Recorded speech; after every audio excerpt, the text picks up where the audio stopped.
What's up mga gamers? Nagbabalik na naman tayo dito sa isa na namang Minecraft video.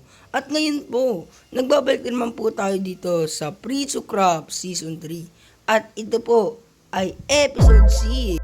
Ngayon po ay tayo po ay magmumina. At sana po ay hindi kayo maboring sa video na ito dahil po tayo po ay magto 2 hours mining. Kaya kung hindi ka pa nakasubscribe, mag-subscribe ka na kasi bibigyan kita ng time-lapse.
Ngayon po mga gamers, ay kakatapos lang po nating magbina after 2 hours. So ang mga nalikom po natin ay meron po tayo ditong 2 stacks and a half na raw iron. At meron po tayo ditong 2 stacks na redstone dust. At meron din po tayo ditong nakuha na 2 stacks and 14 pieces na raw copper. At meron po tayo ditong 18 pieces ng raw gold. At meron po tayo ditong almost mag-1 stack na ng lapis lazuli. At syempre, hindi mawawala ang diamonds. Nakakuha po tayo ng 24 diamonds sa 2 hours. Kung makikita niyo po mga gamers, nandito po si Stogie Mars sa may aming magiging shopping district kasi tatapusin niya na ito ngayon. Kaya siguro mga next episode ay gagawa na tayo ng shop natin dito. Dahil gagawa nga po tayo ng shop sa next episode, kailangan po natin ng stocks ng sand and gravel. At dito guys, onti lang yung stocks natin dito ng sand and gravel. So dito yung sand ko ay 1 stock. At dito, gravel ko ay 2 stocks and 15 pieces.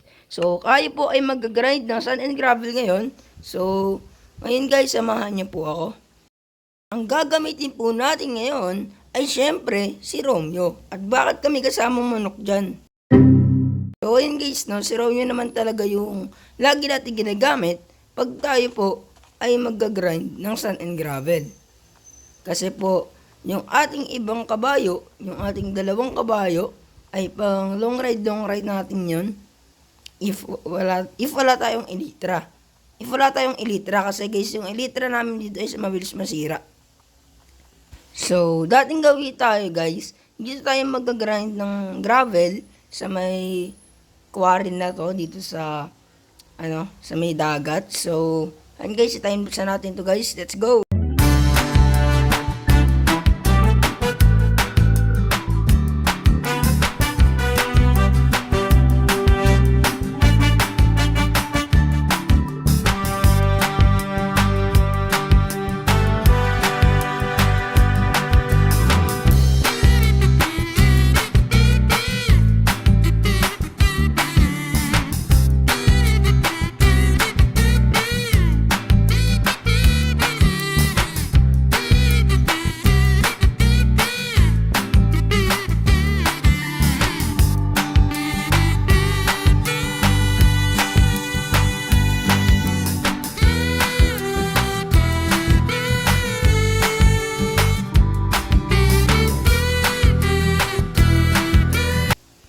At kung makikita niyo po mga gamers, ay tayo po ay naka 5 stacks na po ng gravel. So ngayon po guys, ay babalikin ko na lang siguro kayo pag tayo po ay nakahanap na po tayo ng quarry para sa ating sand. So na nga po mga gamers, nakahanap tayo dito ng mga sand. So ayan yung bahay ni Lawrence. At doon ko lang iniwan si Romeo. So nagukay lang ako doon ko siya iniwan. So ngayon guys, hukayin na natin tong sand. Let's go!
At ayan po mga gamers, kung makikita nyo, ay nilagay ko na dito yung gravel tsaka sand ko sa storage ni Romeo.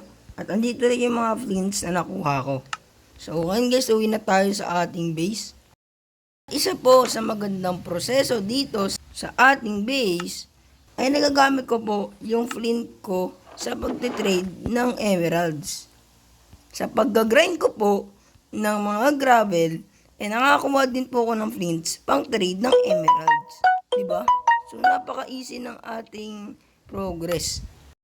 Pagkatapos natin mag-grind ng sand and gravel, ay dediretso lang tayo dito sa ating trading hall para i-trade tong ating flint dito sa ating villager.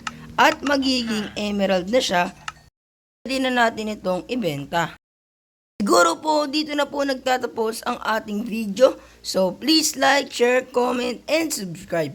And pakiclick na rin po ng notification bell para lagi po kayong updated sa aming mga videos. So ayun lang mga gamers. Hanggang sa muli, paalam!